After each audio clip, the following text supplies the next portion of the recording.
하나님 아버지, 세상의 변화가 종말의 징조를 알리는 이때에 미련하고 부족한 저희들을 하나님의 자녀로 삼으시고 취해전에 나와 예배하며 하나님과 소통할 수 있는 은혜 주심에 감사하옵고, 찬양과 경배를 드리오니 온전히 받아 연락하여 주시옵소서. 다시 오실 예수님의 이름으로 기도하옵나이다. 아멘.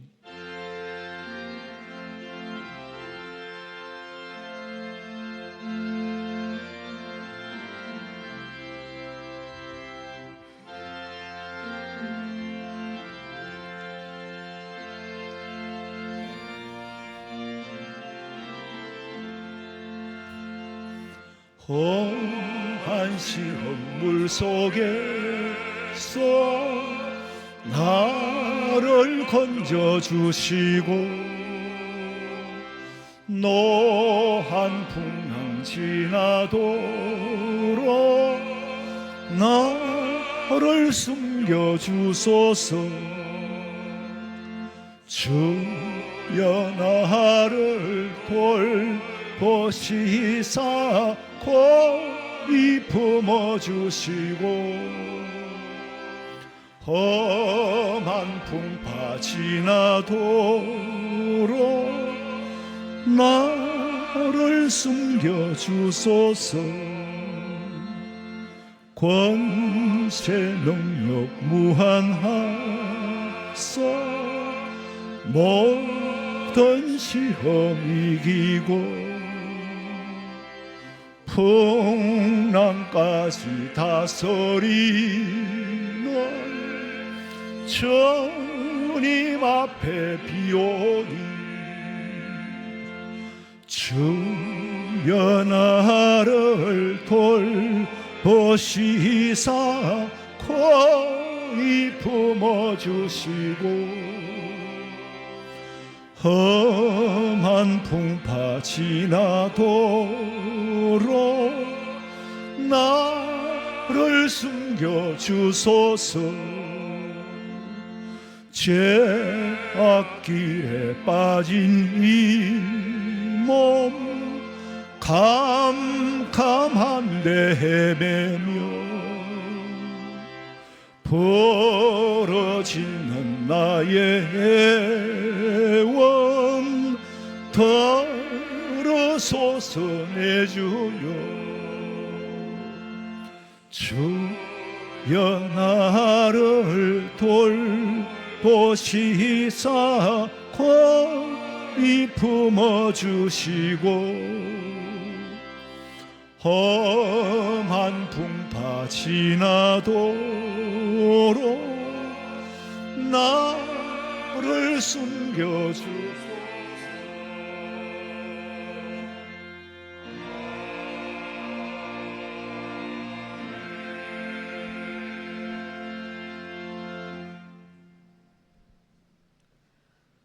거룩하신 하나님, 예배할 수 있어 감사하고 다 같은 목소리로 하나님을 찬양할 수 있어 감사드립니다. 각자의 삶 속에서 여러 가지 다른 환경과 모습이지만 하나님께 간절함이 살아있게 하시며 영적인 잠에서 깨어나게 하소서. 오늘 놓치면 영원히 붙잡지 못하는 은혜 받게 하옵소서. 하나님 말씀을 들을 때 잘 흡수할 수 있는 마음을 주시옵소서. 삶의 변화와 변질 속에 하나님을 대체하는 그 무언가가 없게 하여 주옵소서. 주님을 어정쩡하게 붙들지 않게 하시고 말씀에 다른 생각을 허용하지 않게 하옵소서. 세월의 흐름 따라 하나님께 충성을 다하겠다고 고백을 했지만 시간이 흘러감에 따라 내 충성은 고정관념이 되어버리지 않았는지 돌아보게 하시며 오직 주님만을 원하는 삶이 되게 하옵소서. 하나님은 은혜를 주시는데 저는 자꾸 까먹습니다. 달라고 하는데 이미 사랑을 주셨고 이미 용서를 주셨습니다. 십자가의 그 사랑이 내 모습 속에 자리 잡게 하옵소서. 한 영혼을 사랑하시는 하나님, 교회가 준비하고 기도하고 태신자 전도주의를 위해 기도합니다. 믿지 않는 가족들이 주님께 돌아오기를 원합니다. 오직 구원은 주님께만 있음을 알고 믿게 하여 주시옵소서. 기도로 준비하고 이 모양 저 모양으로 준비하는 모든 손길 위에 평안의 복음을 허락하여 주시고 모든 것이 형통하게 되기를 원합니다. 우리 목사님, 주님이 항상 함께 하셔서 좌로나 우로나 치우치지 않게 하시며 많은 영혼들을 주님께 인도하기에 부족함이 없도록 하나님 역사하여 주옵소서. 지금 우리가 드리는 예배가 누군가를 살리는 예배가 되게 하여 주옵소서. 찬양대가 주님 앞에 한 목소리로 곡조를 올립니다. 그 고백이 내 신앙이 되게 하시며 내 믿음이 되게 하여 주시옵소서. 이 모든 말씀 예수님 이름으로 기도합니다. 아멘.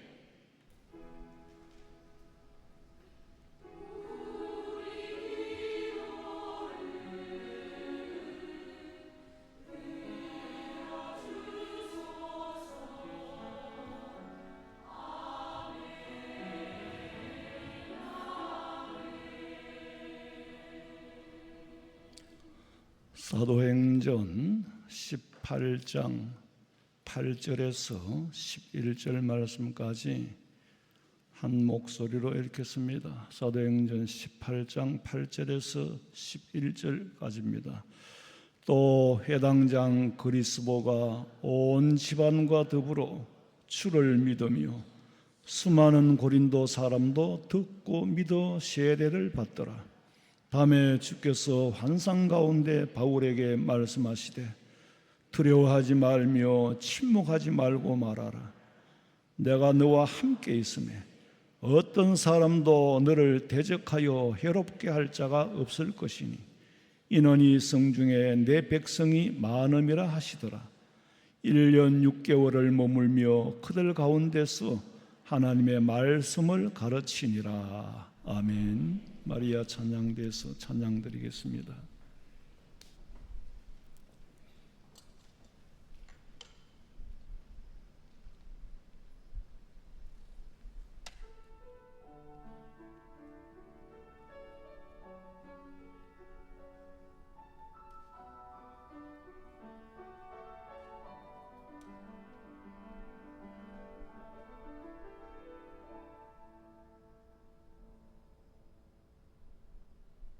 주 예수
말세의 마지막 때에 하나님께서는 우리를 강하게 들어 사용하시려고 하는 줄로 믿으시기 바랍니다.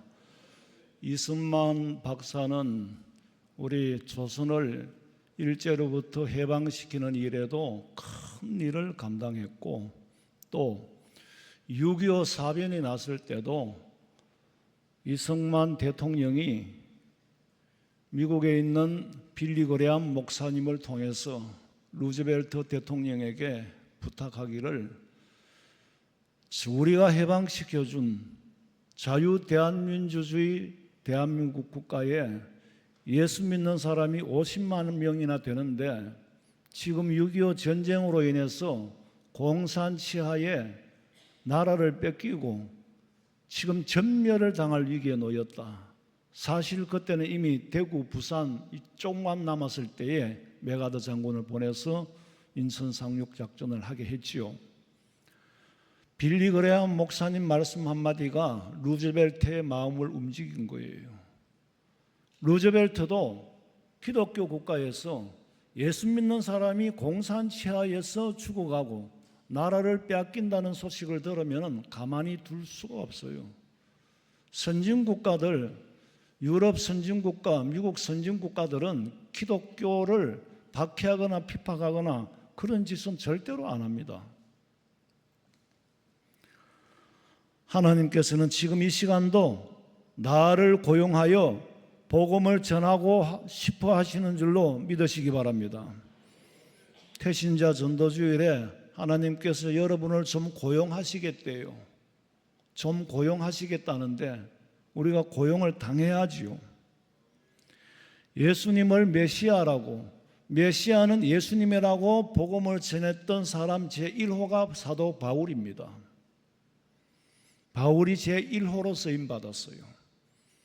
그래서 저는 바울의 행적들을 기록한 이 사도행전을 무지하게 좋아하고, 좋으니까 또 연구하고 그렇게 하는 거예요. 가만 보면은 바울이 복음을 전하는 것이 아니라 복음이, 말씀이 바울을 고용하고 있는 거예요. 내가 말씀을 전하는 것 같은데 사실은 말씀이 나를 들어 쓰고 있어요. 말씀에 쓰임 받는 거예요.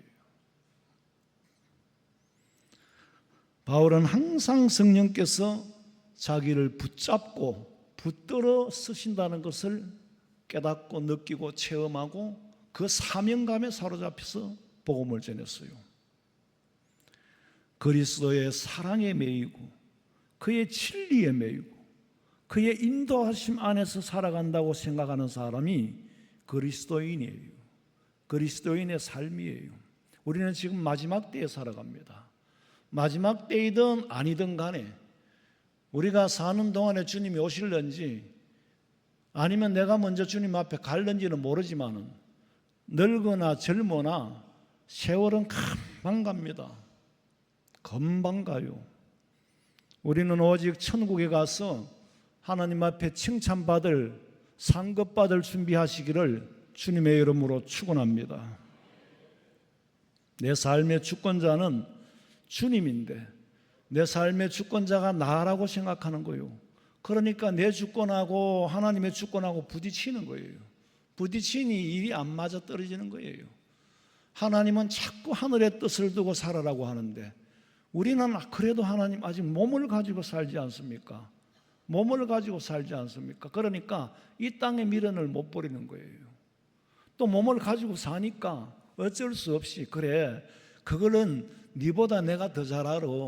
네가 땅에서 얼마나 힘들게 살고 지금 안고 있는 문제가 뭐고 풀어야 할 숙제가 뭔지를 내가 더 잘 알겠어? 네가 더 잘 알겠어? 그럼에도 불구하고 내가 너한테 맡겨준 처소에서 감사해라. 하나님 원망하지 말고 감사해라. 왜? 하나님 원망하고 나면 주님 앞에 설 때 엄청 부끄러움을 당할 거야. 왜? 이렇게 큰 상급을 준비해 놨는데 너는 그때 그 코일로 인해서 그렇게 원망하고 불평했나? 그럼 얼마나 부끄럽겠어요. 그게 부끄러운 구원이에요. 하나님 앞에 상급을 받고 구원을 받되 내가 받을 자격이 못 된다고 생각할 때 얼마나 부끄럽겠느냐고. 물론 자격이 있다라고 자부할 수 있는 사람은 아무도 없지요. 또 우리가 그렇게 말하면 교만한 거고, 그러나 우리가 내심으로 하나님 앞에 갔을 때 하나님 그래도 선물을 준비하고 계신다고. 성경에 그랬잖아요. 장차 받을 영광에 비하면 지금은 아주 가벼운 것이다. 영원에 비하면 지금은 잠시다. 저는 항상 그걸 생각하고 살아요. 그래야만이 진짜 신앙 생활을 한 걸음씩이라도 이쪽으로 발걸음 옮기게 돼요. 내 속에 들여다보니 더러운 찌꺼기가 얼마나 덕지덕지 쌓였는지, 나는 내 속에 그렇게 더러운 것이 있는 줄 몰랐어요. 회개를 하면 할수록 이런 건 내려놓고 저런 건 어떻게 해야 되고, 천국 갈 준비하고 주님 맞이할 준비해야지. 옛날에 그런 얘기는 그만할게요. 좌우간 내 삶의 주권자는 내가 아니라 나를 주관하시는 분은 하나님인 줄로 믿으시기 바랍니다. 원래부터 우리는 그리스도에게 붙잡힌 바 되어서 태어났어요. 그런데 자꾸 거기서 벗어나려고 한단 말이에요. 바울이 인간적인 방법으로 아덴에서 학적으로 철학적으로 복음을 전했는데 실패했잖아요. 주님께 붙들린 바 되어야 되는데 지가 나서가 하겠다는 거예요. 그래서 바울도 실패했어요. 그래서 시리에 빠진 가운데 있을 때에 하나님께서 실라와 디모데를 마게도냐로부터 보냅니다. 마게도냐에 있는 실라와 디모데를 바울에게로 보내요. 시리에 빠져 있는 바울이 동역자, 믿음의 아들들이 찾아왔으니까 거기서부터 힘이 나는 거예요. 그러니까 바울도 인간은 인간이라는 것이, 인간도 인간들끼리 뭉쳐라는 거지. 그래서 힘을 더한다는 거예요. 바울이 아무리 말씀에 붙잡혀 있지만은 혼자는 좋지 않다는 거예요. 혼자 했으면 울적해져. 인간이니까. 혼자 했으면 낙심하고 잡념이 많이 들고. 그래서 시리에 빠지면은 가장 첫 단계가 어떤 현상이 나타나느냐? 사람 만나기가 싫어요. 사람이 시리에 빠지고 낙심하고 어떤 자괴감이 들 때는 만사가 귀찮고 사람 만나는 게 너무너무 싫어요. 바울이 지금 그런 지경에 있어. 저는 충분히 이해합니다. 사탄이란 놈은 건물을 때려 부수는 게 아니라 사람 마음을 부숴요. 화원성명교회 예배당을 부수는 게 아니고 목사 마음만 부수면 이거는 무너지는 일도 아니거든. 무너지는 일도 아니라니까.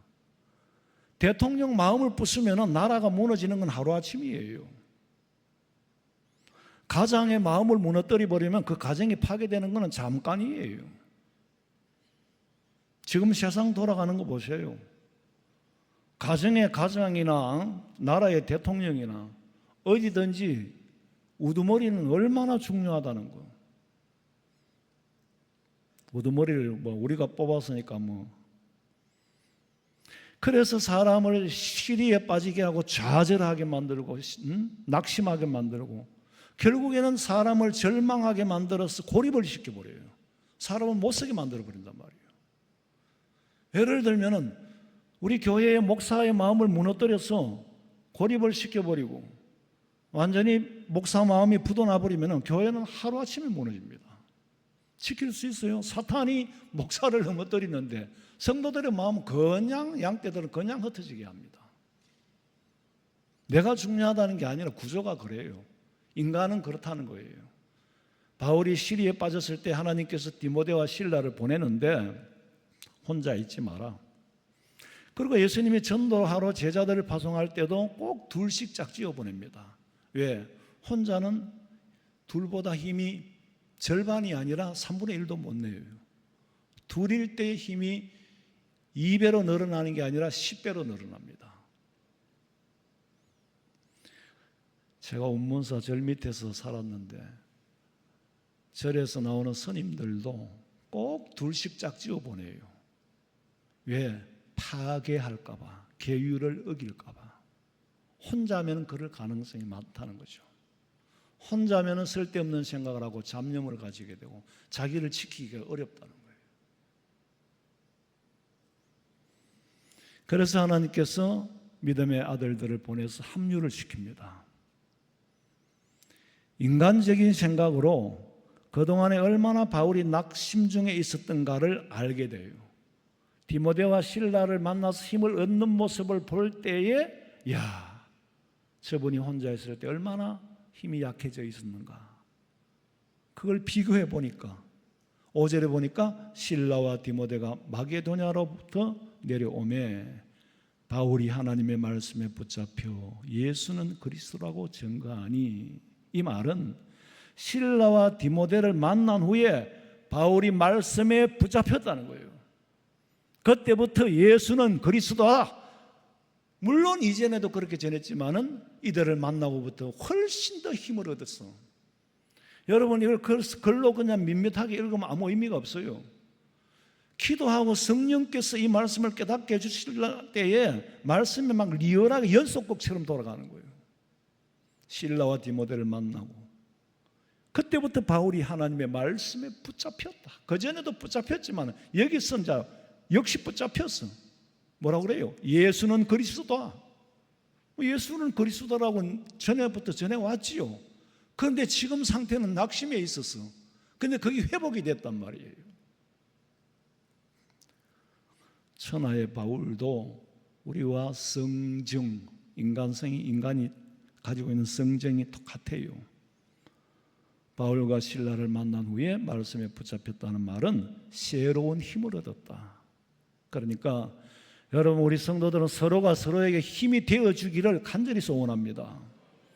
어릴 때 아버지를 생각해 보면은 세상의 아버지는 힘이 세고 아버지는 못하는 게 없고 아버지는 만능자인 줄로 알아요.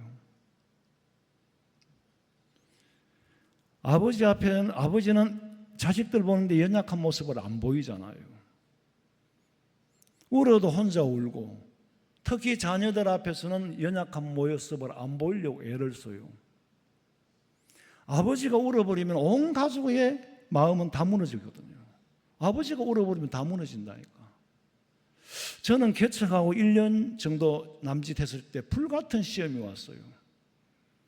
그럴 때 제가 성서에 그 마당에 그 공원에 가서 떼굴떼굴 굴면서 울면서 아버지는 저보다 100배 훌륭하십니다.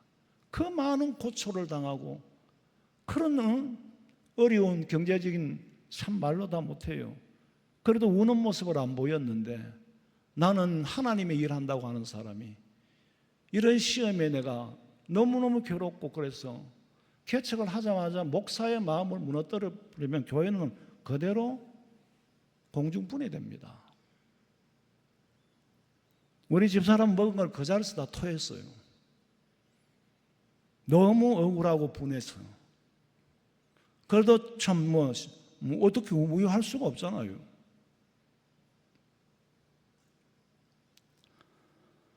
바울은 실라 앞에서 이제는 격려를 해야 될 사람이야. 디모데를 위로를 해야 될 사람이야. 그러니까 연약했던 모습은 감추었는지 사라졌는지 새 힘을 얻어버리는 거예요. 제가 하루는 우리 집사람하고 밥 먹으면서 별로 그런 대화가 없는데 그래요. 차를 타고 가면서 그랬어. 내가 아무래도 너무 내가 많은 병을 가지고 있다. 그게 무슨 병이냐 하면은 몸으로는 성도들이 가지고 있어요. 몸으로는 여러분이 아픈데 그 병을 마음에는 내가 다 갖고 있어. 그러니까 이 사람 보면 울어야 되고 이 사람 보면 웃어야 되고 표정 관리하기가 굉장히 어렵습니다. 여러분 생각해 보세요. 나는 지금 괴롭고 고통스러워 죽겠는데 목사님 혼자 내게 강 같은 평화를 외친들 전혀 나는 강 같지를 않아. 그분이 제일 마음에 먼저 끼는 거예요. 여러분 자식이 열이라면은 제일 연약한 자식이 마음에 끼지 않겠어요? 똑같아요. 그러니까 성도들이 100가지 병을 가지고 있으면 저도 마음으로는 100가지 병을 갖고 살아요. 그건 내가 아무리 벗어날 수가 없어요. 그게 하나님이 주신 내 위치니까. 그렇다고 내가 성도들 앞에 늘 울 수도 없고 웃을 수도 없고 그 표정 관리가 성도들한테 미치는 영향이 크단 말이에요. 아버지 인상이 사늘해지면 우리 집에 무슨 일 났는가 보다. 엄마가 인상이 사늘해지면 엄마가 큰일 났는가 보다. 애들은 저절로 놀래거든요.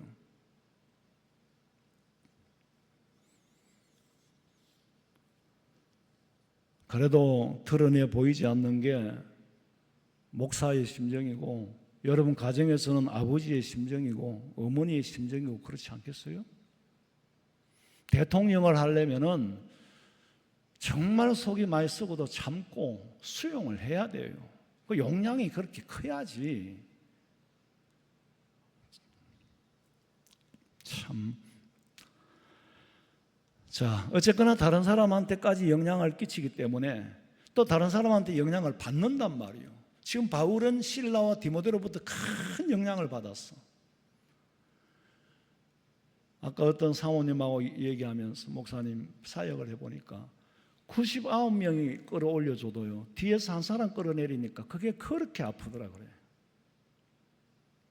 나하고 당연히 공감대가 형성되죠. 99명이 목사님 그런데 연연하지 마시고 해도 한 사람이 끌어내리면은요 그 데미지는 엄청 큽니다. 그리고 또 힘을 북돋아주면 또 일을 더 잘하게 돼 있어요.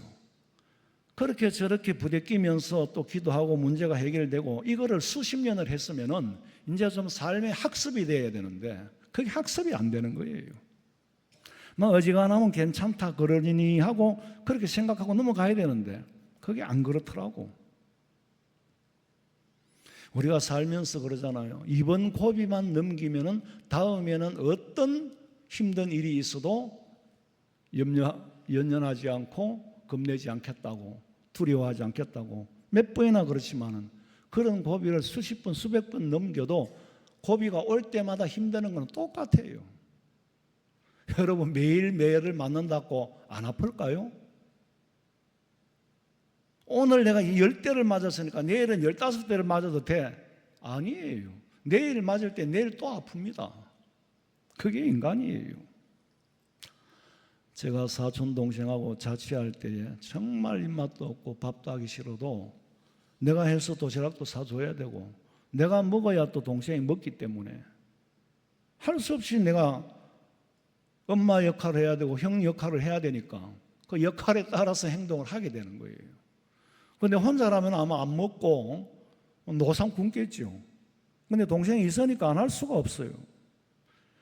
여러분들이 스스로 교회 나오지만은 교회에 나오는 이 모습이 그 누군가에는 본이 된단 말이에요. 그 누군가에게는 힘이 되기도 하고.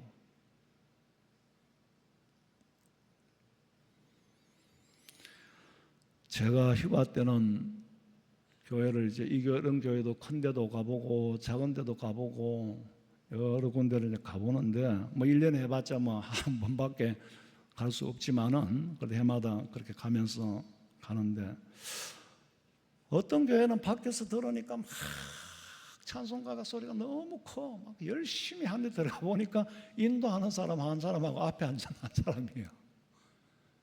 그래도 그렇게 열심히 하는 거 보니까 힘이 나서 그냥 찬송을 하고 저도 어디 교회 가면 내가 막 열심히 박수 치니까 사모님이 인도하는데 막 더 힘이 나는 거예요 그냥.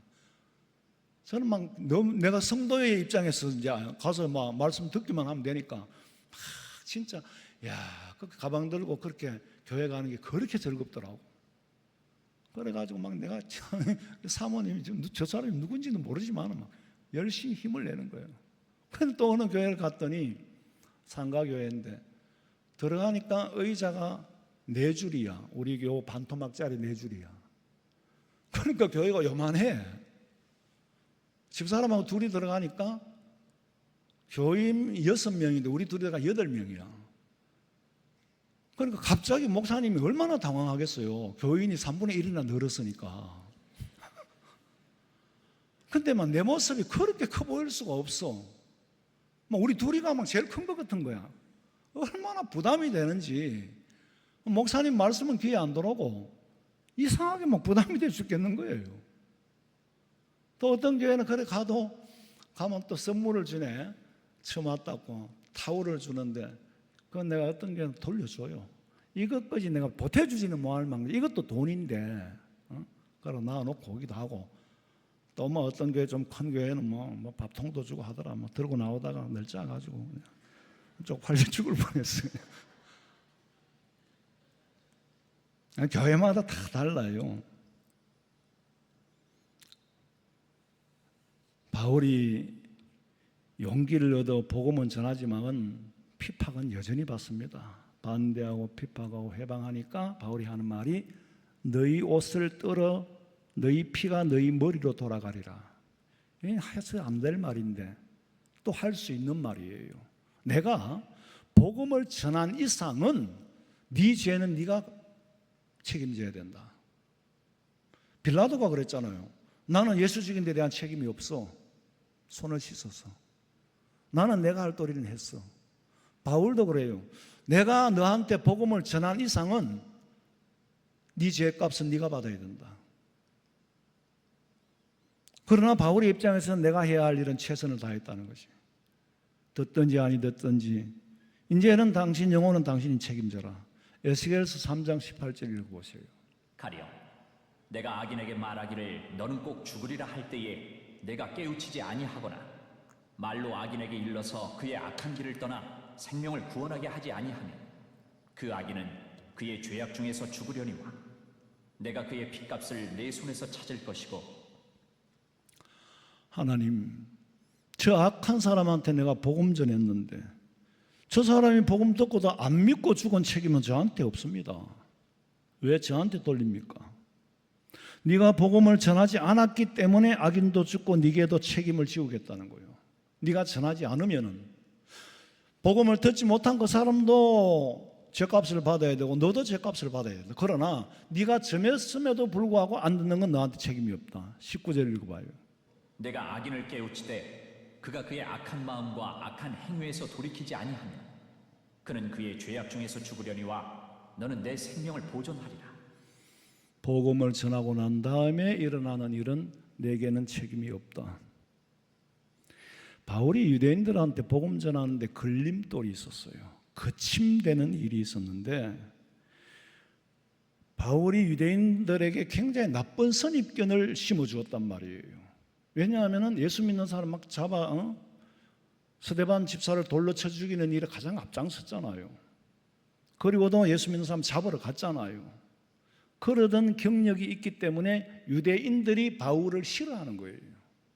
그러니까 바울이 유대인들에게 복음 전하는 게 굉장히 그게 거침돌이 돼요. 한 번의 실수였지만 평생 그 오명을 쓰고 살아야 한단 말이에요. 그리고 안 믿어주는 거예요. 아니 어제 아래 예수 믿는 사람 잡으러 가던 사람이 무슨 변덕이 있어가지고 예수 믿으라고 저건 순속임수다. 안 믿어주는 데는 달리 방법이 없어요. 그래도 할 말이 없어. 자기가 한 찌꺼리가 있으니까. 그리고 또 그렇게 되면 이제 신상 조사에 들어가잖아요. 저 사람 옛날에 천막 치던 사람이야. 천막 치던 게 나쁘다는 얘기는 아니에요. 저 사람 이게 사도가 아니야. 천막 치던 사람이 지 혼자 돌아다니면서 저러는 거야. 사도락 하면 왜 저렇게 얻어먹고 다닐까? 왜 직장 다닐까? 온전히 주님의 일만 해야지. 그런 애로가 있었어요. 그리고 또 유대인들은요 민족적으로도 잘못된 게 우월감을 갖고 있거든. 선택받은 민족이다 이러는데 뭐 그 신학적으로 설명하면 너무 길고 자기들은 이방 사랑하고 다르다고 생각을 해요. 그 사람들은 이방인은 짐승같이 취급하고 자기들은 백성 사람이고 이방인은 사람이 아니라는 거예요. 왜? 사람 사는 율법을 우리에게만 허락했고 저 사람들에게는 사람 사는 방법 율법을 허락하지 않았기 때문에 짐승같이 취급을 하는 거예요. 그런데 불구하고 바울이 이방인들에게 막 복음을 전한단 말이에요. 유대인들이 봤을 때는 이방인들이 저 짐승 같은 사람들한테 복음을 전해? 저 사람들이 믿는 예수를 우리도 믿어? 아이 그건 아니야. 이래 나오는 거예요. 그게 유대민족의 우월감. 예수를 믿어도 이방인들하고는 달라야 된다고 생각하는 거예요. 한국 교회 사회도 보면 그러잖아요. 양반 상놈이 교회 한테 모였거든. 누가 먼저 뛰어나갈까? 양반이 뛰어나가는 거예요. 이 상놈들하고 같이 밥을 먹어? 상놈들하고 같은 집사야? 그러니까 양반들이 뛰어나간 교회가 서울에 이러면 안 되겠는데 한국 교회 사회에 보면은 그런 교회가 있어요. 우리 초대교회에. 차별화하고 싶은 거예요. 그런 우월감 때문에 자기가 손해를 봐요. 여러분 사람의 심리는 자기보다 못났다 싶은 사람이 나하고 같은 옷을 입고 있으면 되게 기분 나쁘거든요. 근데 자기보다 낫다고 나아 보이는 사람이 나하고 같은 옷을 입고 있으면은 내가 돋보여. 그러니까 막 사람들이 탤런트를 따라하고 배우를 따라하고 막 그러잖아요. 인간의 심리가 참 고약해요. 다시는 그 옷 안 입는다는 거지. 그 유대인들의 편견과 우월감을 가져 있기 때문에 복음을 받아들이는 데는 상당히 불편한, 그게 불행이죠. 오늘도 우리 가운데서 내가 더 우월하다고 생각하면은 그 사람은 불행한 사람이에요. 그 우월감에서 벗어나지 못하면은 신앙생활에 대단히 문제를 갖고 옵니다. 옳은 신앙생활을 할 수가 없어요. 9절에 보니까 밤에 주께서 환상 가운데 바울에게 말씀하시되 두려워 말고 잠잠하지 마라. 두려워 말라는 말씀은 복음의 결과에 대해서 두려워하지 마라. 네가 아덴에서 복음 전했을 때 실패했잖아. 실패했다고 이제 복음 전하는데 의기소침해지고 두려워하고 있잖아. 두려워하지 마라. 이 말은 네가 전하면 끝이지 믿을까 말까 그 분야에 대해서 두려워하지 마라. 네 아덴에서 실패한 경험이 있잖아. 그런 경험이 있어도 이제는 두려워하지 마라. 그리고 잠잠하지 마라. 환경의 영향을 받지 말란 말이에요. 네 앞에 너보다 높은 사람이 있고 너보다 똑똑해 보이는 사람이 있다고 복음 전하는 일에 의기소침해하지 마라. 저 사람은 나보다 똑똑하니까 안 믿을 것 같다. 저 사람은 내보다 잘났으니까 안 믿을 것 같다. 그런 생각하지 마라. 그게 잠잠하지 말라는 뜻이에요. 어디 가나 똑같이 외쳐라는 거예요. 사람들은 내 영역 밖의 일을 내가 끌어들여서 생각하기 때문에 내가 복음 전하면 저 사람이 뭐라고 받아들일까? 그 부분에 대해서 나는 전하는 것 보이지 어떻게 받아들이느냐는 그 사람의 영역이지 내 영역이 아니에요. 그런데 우리는 안 그렇잖아요.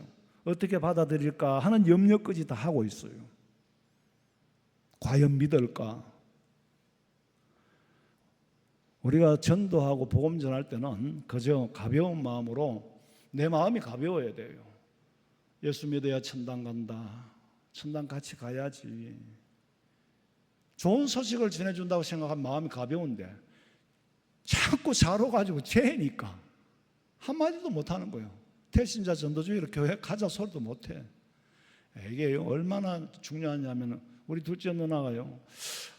가기는 가야 되는데 그날 아들 벌초하러 안 올란가 모르겠다. 오라 소리도 안 했는데 날짜를 알고 우리 교회에 이거 다 듣고 있거든요. 가기는 가야 되는데 애들 벌초하러 오면 밥을 해줘야 되는데 지금 걱정을 하고 있어. 자기가 걱정을 하고 있어. 참 중요한 일이에요. 저 사람 천당 보내야 되겠다는 생각 더 이상 이하도 하지 말라고. 믿을까 안 믿을까 내 몫이 아니에요.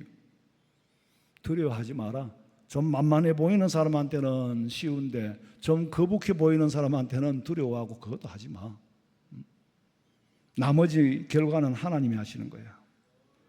복음 전하는 일에는 남녀노소, 지위, 부자와 지식인 다 뛰어넘어야 돼. 우리 교회 토요일 날 딩딩딩을 하잖아요. 제가 8월 30일 토요일, 제가 평소엔 잘 안 가요. 왜냐하면 그 가면은 애들이 좋아할 이유도 없고 어른들이 달락거리면은 도움이 안 돼요.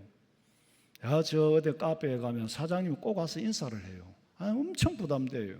아니, 우리가 커피 마시러 왔는데 인사를 하니까 내가 거기 가서 얘 인사 받으러 간 것도 아니고 본인은 잘한다고 하는 거지만은 놔둬야 돼요.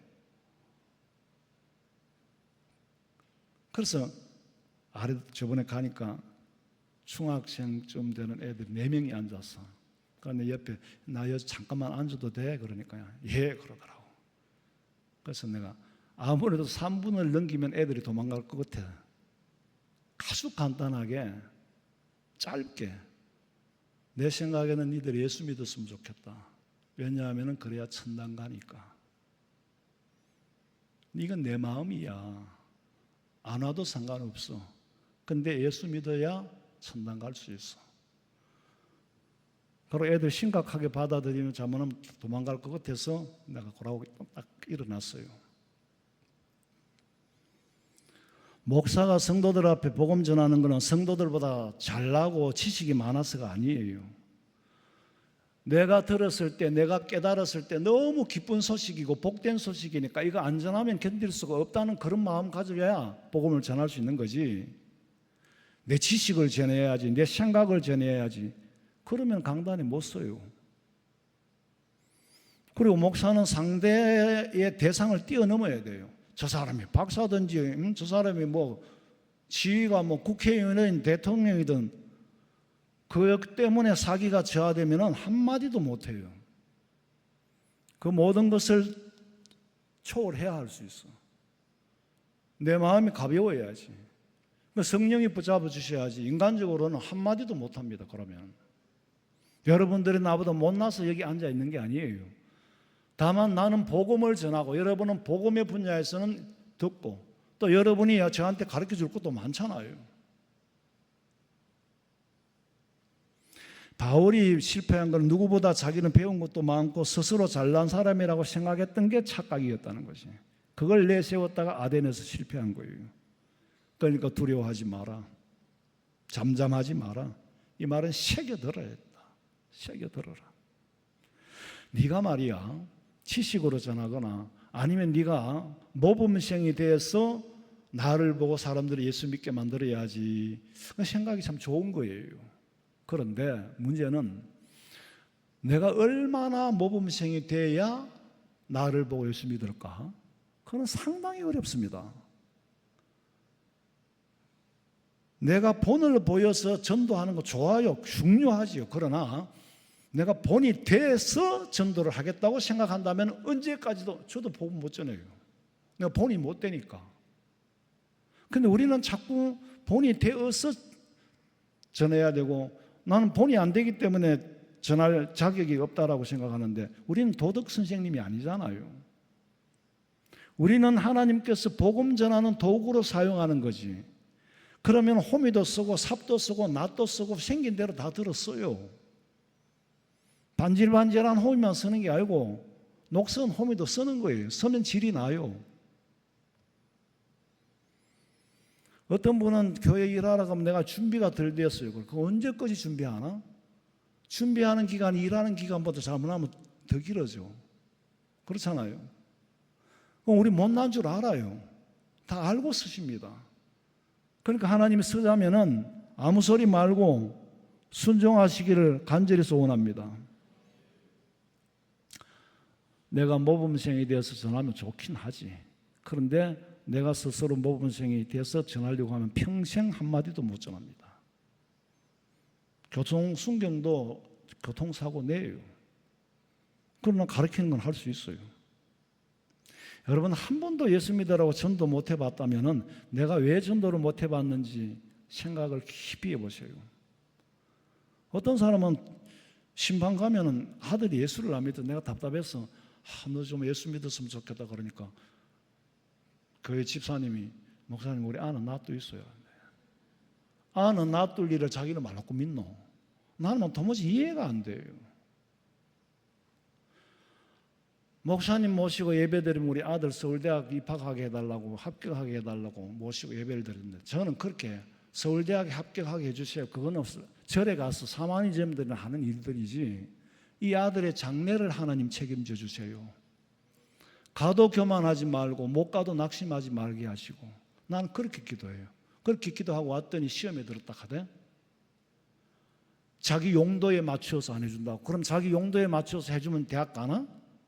그런 아직까지 샤머니즘적인 사고를 갖고 있으니까 오리지널 복음, 오리지널 진리에 거하지 못한 사람이 너무 많단 말이에요. 저는 그렇게는 못해요. 그것마저 잃어버리면 내 모습이 없어져 버리는데. 난 그렇게 하고 기도하고 아이고 우리 애는 그만두세요. 아직 놔두세요 하더라. 그럼 언제까지 놔둬야 될까? 놔둬야 될 일은 자기는 말로 미리 믿나 그러면 죽을 때 다 돼가가 믿지. 물론 때를 기다리는 건 이해는 해요. 그러나 그거는 사람의 생각이지 하나님이 원하시는 건 아니거든요. 맛있는 음식이 있으면 자식들한테 먹이고 싶어 안 먹으려고 해도 억지로 또 먹이잖아. 한 번만 먹어봐라. 먹기라도 해봐라. 보고 먹지 말든지 막 그러잖아요. 하루 빨리 먹이려고 그러고 하루 빨리 전하려고 애를 써야지. 그리고 다음에는 신학적으로 중요한 말씀이 너를 대적하여 해할 자가 없을 것이니 네가 복음을 담대하게 전하면 너를 해할 자가 없다. 왜냐하면 이 성중에는 아직도 내 백성이 많다. 복음 듣지 못한 내 백성이 많다. 그러니 복음 전해라. 우리 교회를 건축할 때도 빈자리가 많잖아요. 그러나 누군가는 와서 앉을 사람이 있기 때문에 내가 우리가 설계한 게 아니에요. 앉을 사람이 있기 때문에 짓는 거예요. 이런 양이 아직 있단 말이에요. 화원에도 있을 거고 대구에도 있을 거고.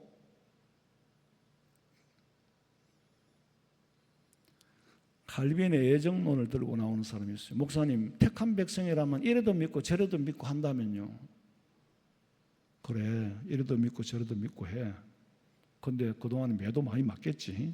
그러나 칼빈의 애정, 택한 사람은요, 택한 사람이라도 너를 통해서 복음을 전하고 전도해서 믿도록 만든다. 그 일에 내가 너를 쓰겠다는 거예요. 그 사람의 구원에 관한 네가 신경 쓰지 마. 그 중에는 택한 사람도 있고 아닌 사람도 있는데 택한 사람은 저절로 믿겠지? 그래, 저절로 믿지. 내가 억지로 끌어올 거니까. 그런데 나 너를 쓰고 싶어. 나 또 뭐 배고프면 도르겠지. 배고프기 전에 빨리 사람 보내가 데리고 오고 싶어. 우리를 그 일에 고용하시겠다는 거예요. 그 일에 들어서시겠다는 거예요. 그리고 상급 주시겠다는 거예요. 하늘의 별과 같이 빛나게 하시겠다는 거예요. 상 주기 위해서 우리를 쓰는 거예요. 하나님은 공짜로 심부름 시키는 분이 아니거든요.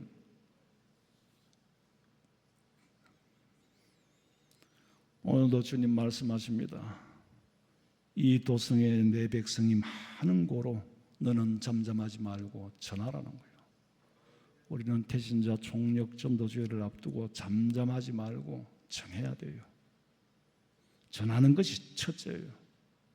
둘째는 교회를 모시고 여러분이 직접 복음을 전하는 거 뭐 아는 게 없으면 못 전할 수 있어. 근데 교회 데리고 오는 것까지 할 수 있잖아요. 그럼 와서 복음 전하는 사람이 있으니까 우리가 이 일을 두고 내가 태신자를 가슴에 품어서도 기도해야 되고 아직 품지 못한 자들 위해서도 기도해야 되고 우리는 우리 사명 감당하는 거지. 너무 책임을 무겁게 지려니까 기도조차 안 나오는 거예요. 내 전도 못할 건데 뭘 기도를 해. 못해도 상관없어요. 기도는 할 수 있잖아요. 우리를 두고 태신자 전도주의를 앞두고 다 같이 한 30초 동안 기도하겠습니다. 살아계신 하나님 아버지, 아직도 이 성에는 예수 믿을 사람이 많고 내 백성이 많다고 하셨는데 아직도 우리 주변에는 믿지 않는 사람들이 얼마나 많습니까?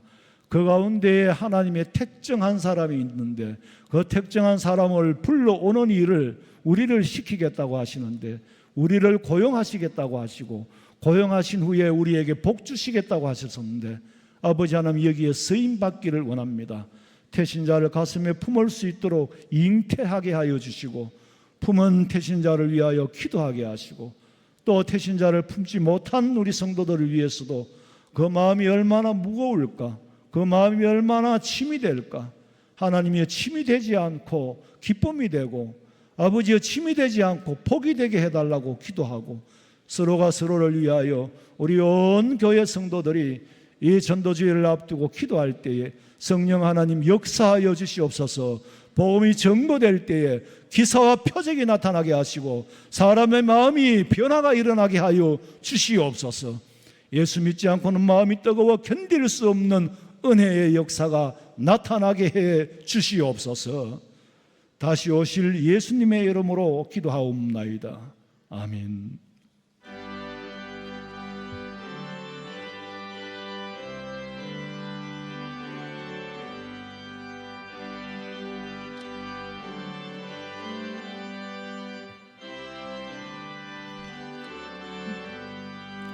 나 어느 곳에 있던지 널 마음이 편하다. 주 예수 주신 평안 널 널 충만하도다. 나의 마음속이 널 평안해. 나의 마음속이 널 평안해. 악한 죄 파도가 많으나 마음이 널 평안해. 내 맘에 솟는 영생수 한없이 흐르니 목마름 다시 없으며 널 평안하도다. 나의 마음속이 널 평안해. 나의 마음속이 널 평안해. 악한 죄 파도가 많으나 마음이 널 평안해. 참되신 주의 사랑을 영원치 못하네. 그 사랑 내 맘 여시고 소망을 주셨네. 나의 마음속이 널 평안해. 나의 마음속이 널 평안해. 악한 죄 파도가 많으나 마음이 널 평안해. 주 예수 온갖 고난을 왜 몸소 당했나. 주 함께 고난 받으며 멸류관 없겠네. 나의 마음속이 널 평안해. 나의 마음속이 널 평안해. 악한 죄 파도가 많으나 마음이 널 평안해. 감사헌금, 건축헌금, 선교헌금 드렸습니다. 하나님 감사합니다. 아직도 아버지 앞에 드릴 수 있는 예물, 정성이 있고 물질이 있어 감사합니다. 아버지 하나님, 이 감사가 끊어지지 않고 아버지 앞에 드릴 수 있고 싶은 마음대로 드릴 수 있는 물질이 끊어지지 않도록 하나님, 그리고 우리 대한민국을, 예수 믿는 우리 그리스도인을 위하여서라도 지키시고 보호하여 주시고 우리의 기도를 들어주시고 아버지 하나님이여, 주님 오시는 날까지 선교할 수 있는 나라가 되게 하여 주시옵소서. 귀한 예물 드린 손길 위에 하나님께서 만배로 채워 풍성케 해주시기를 원하옵고 감사를 드리며 다시 오실 예수님의 이름으로 기도하옵나이다. 아멘. 지금은 우리 주 예수 그리스도의 은혜와 하나님 우리 아버지의 그 놀라우신 사랑과 성령의 위로하심과 교통하심이 주의 전에 나와 담대히 복음 전하기로 결심하는 우리 성도들의 머리 위에, 가정과 직장과 사업장 위에 지금으로부터 영원토록 함께 있을지어다. 아멘. 아버지, 아버지, 아버지.